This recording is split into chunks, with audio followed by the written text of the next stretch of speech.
So there has currently been a lot of talk going on about Joe Rogan and Spotify. What's been going on is Spotify is under increasing amounts of pressure because now artists like Neil Young, and it's not just him anymore, are actually threatening to remove their content from their platform. And the amount of artists that are coming out in agreement with this and basically saying that we're going to take out our catalog from your platform is actually growing. And so I guess Neil Young's content actually got removed from Spotify. So Spotify is sticking very hard and very strong with Joe Rogan. They've made some minor changes, I think, with like misinformation warnings or something of that nature. But it seems to be the case that generally speaking, they are continuing to really defend him on this one. And so someone who is an interesting figure on this is Jon Stewart. Jon Stewart is somebody who's, I would say, like pretty objective in terms of a lot of issues. And so he's not as much of like an ideologue as you would expect. And he's somebody who's obviously he's more left leaning, but he will come out and, criticize Obama and Hillary Clinton and stuff like that.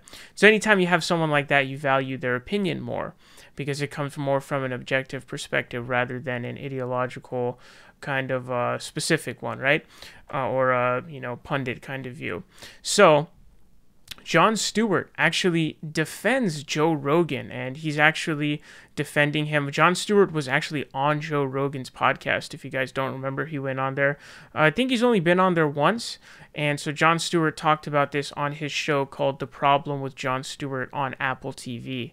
And so what I'm going to do is I am going to show you guys the clip of him talking about this, and then we're going to come back and talk about it. Check it out. I don't know if you remember, there was a guy who went on his podcast named Josh Zepps, they were talking about, I think Joe said, myocarditis. Kids shouldn't get the vaccine because it causes a higher risk of myocarditis. And Josh said, well, actually getting COVID is a higher risk of myocarditis for kids, so they should get vaccinated. He said, no, it's not. He said, no, I think it is. He goes, no, I'm pretty sure it's the other way. And they looked it up.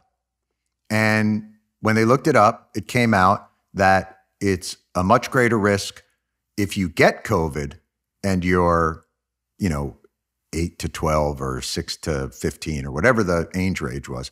It's a much greater risk of myocarditis catching COVID than it is getting the vaccine. And if you are an ideologue or if you are a dishonest person, that is the moment. Like Tucker Carlson in that situation never would have looked it up and would have given that look he gives like somebody's giving him a confusion enema. Like they're just like they're just firing confusion up his ass.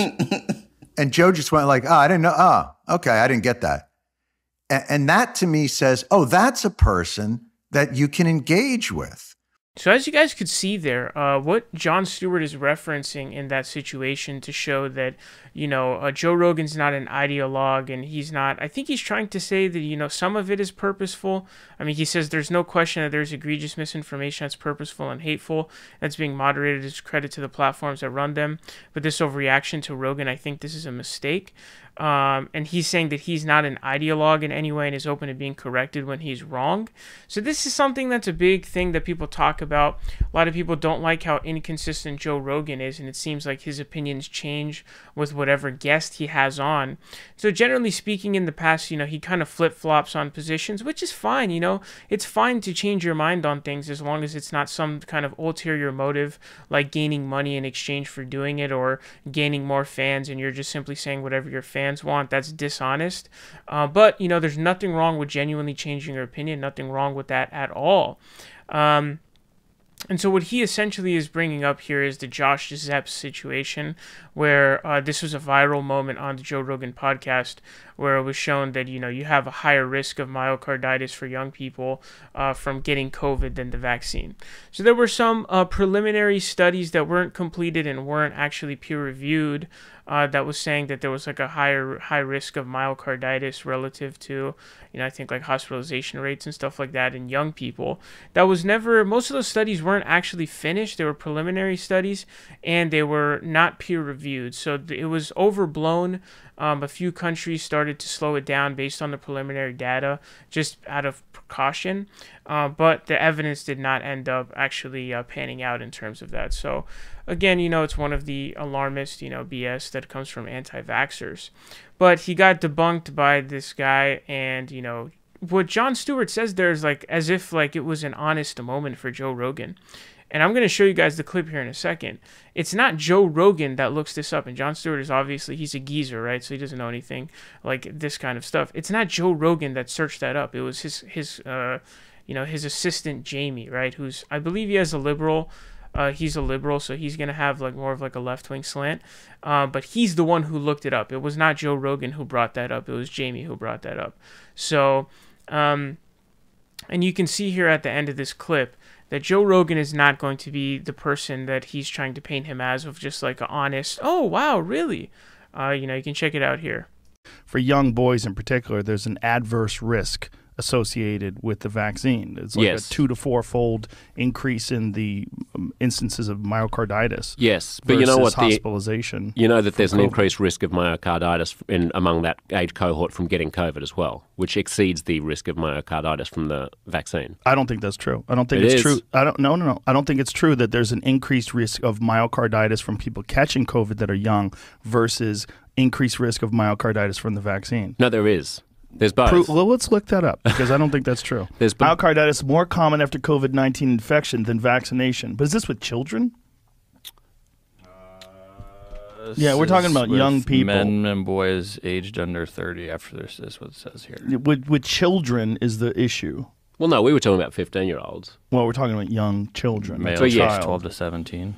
12 to 17, more likely to develop myocarditis within 3 months of catching COVID at a rate of 450 cases per million infection. This compares to 67 cases of myocarditis per million at the same time following their second dose of Pfizer. Yeah, so you're about 8 times likelier to get myocarditis from getting COVID than from getting the vaccine. That's interesting. Now, that is not what I've read before, but also it's like, even when we're reading these things, it's like, what are we getting this from? Was this from the VAERS report? But even from the VAERS reports, when they report this stuff, it's like the amount of people that report, it's the underreporting. So as you can see there, it's not that Joe Rogan is really accepting that. And he also had kind of like a cheeky, kind of sarcastic tweet sent out about that moment afterwards, kind of trying to defend himself and stuff like that. But, he's questioning the study he's looking at, which actually, here's what I'm going to say, and this is why I think these kind of debates are stupid. In order to really look at a study can say anything, and it's really easy to misrepresent the actual claims of a study. And so you'll see this a lot of times where people will cite a study, and if you read even like a abstract or a summary of the study itself, it actually debunks the claim being made by the person who's trying to make an assertion about that. And a good example would be like the article of that all the anti-vaxxers were posting about, are vaccines causing, breakthrough strains? And that was the title of the article, but the article said, no, that's not what's happening. But you linked the article, you didn't actually read the article. Either you didn't read it, you're spreading misinformation, or you read it, it's bullshit, your claim is bullshit, and you're spreading, disinformation. It's one of the two. So it's very easy to do that kind of thing. And so that's why I support actually what Joe Rogan is doing there. Yeah, question what the study says. That's the whole point of peer review, by the way, that peer review in terms of studies being reviewed by other experts to check and make sure, look over the methodology of the study, which is what Joe Rogan is trying to do there, which I fully support. But there's no practical way to actually examine a study or bullshit claims made in an article or a news article that quickly on the spot like that. It really does take a lot of examination, and that's why debates on these kinds of things are stupid.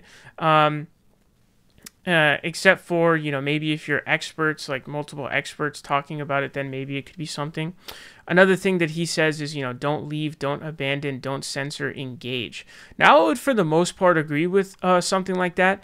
I would definitely agree with that in the vast, vast, vast majority of cases. And so there are certain areas, like this specifically is one area where it's like a life and death kind of matter. And so it becomes more serious, and, it's a threat. Obviously pandemics are a threat to society as a whole.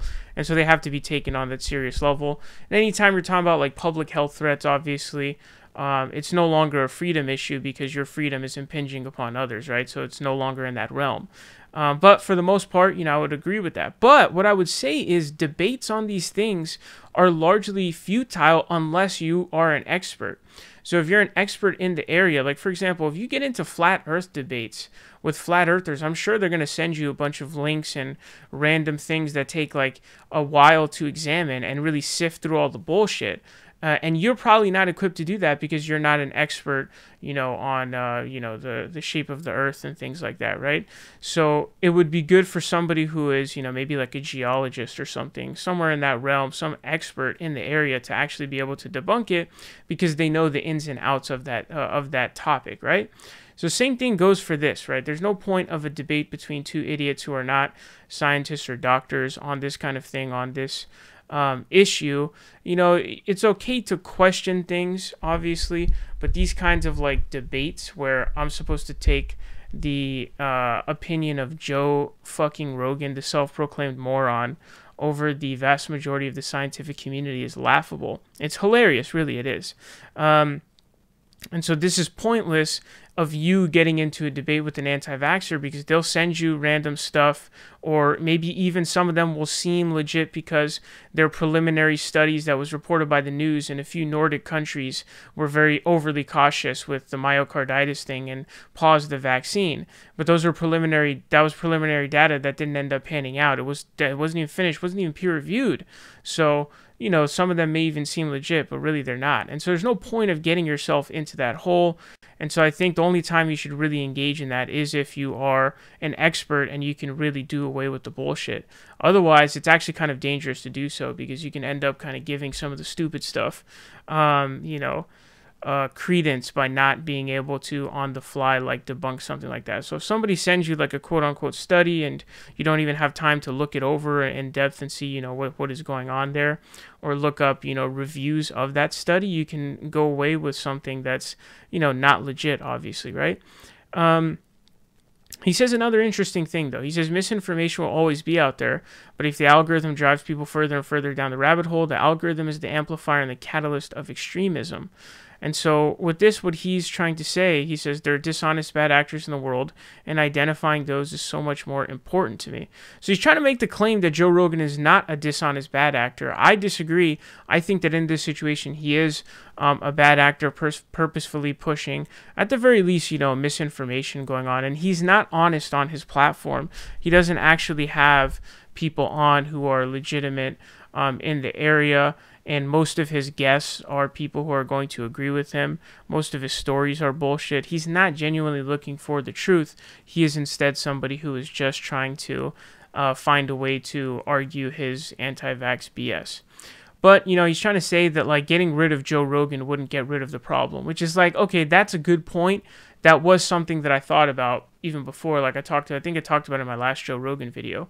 But it's like, let's say hypothetically Spotify or every platform were to remove Joe Rogan.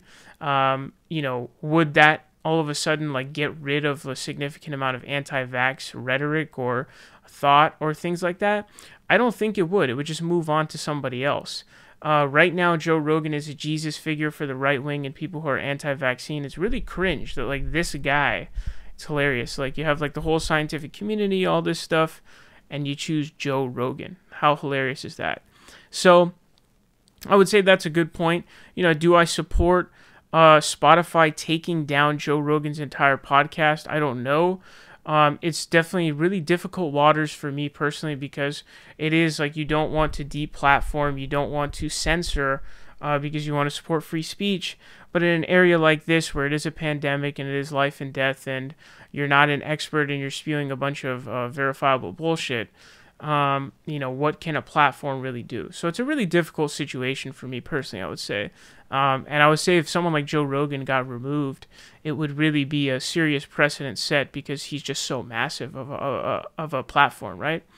So Jon Stewart, I think I would say he's mostly wrong here for the most part because he's viewing Joe Rogan as this good faith actor. I completely disagree. I don't think he is at all. I think if you watch that clip with Josh Zepps, I don't know how you come away with that of being like, wow, he really just, he really acknowledged he was incorrect. I'm like, it didn't look like that to me.